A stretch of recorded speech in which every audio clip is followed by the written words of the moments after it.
The charges are politically motivated. There's been further violence between local people and security forces in Indian-administered Kashmir after further protests in Srinagar for the third Friday in a row over India's decision to revoke the region's autonomy. People there are increasingly worried about what that will mean for their future. First, Jamil reports from Srinagar.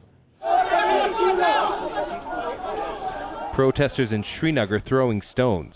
The response from Indian security forces, tear gas and pellet guns.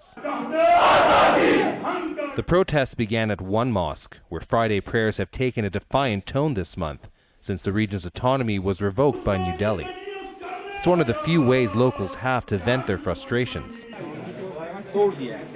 Restrictions have been imposed on the use of the internet and mobile phones, and they're finding it difficult to move around the city and beyond. This is a bad thing. For almost 3 weeks, we've been under restrictions and we're not happy about it. They've torn up our autonomy and put us under curfew. No one is going out of the neighborhood. Unlike in previous weeks, security was tightened on Fridays to curtail potential unrest. Whether restrictions are eased or reimposed for Friday prayers, protests have followed. And it's not just restrictions that's angering locals, it's the long-term consequences of the region losing autonomy. One consequence of that is that people from outside Indian-administered Kashmir can now buy property, whereas before you had to be a permanent resident. Many here worry that will change the makeup of the region. Kashmiri people would not sell land to outsiders, I don't think. But if you see how the government of India has put us under military control, they might try to make colonies of outsiders here.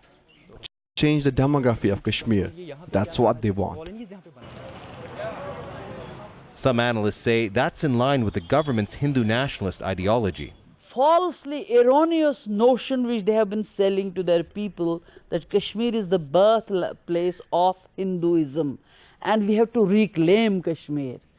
What they will do, forcibly it is Gaza type model. Forcibly they will make settlements in Kashmir. But Indian government officials say the removal of Kashmir's autonomy will bring development to the region.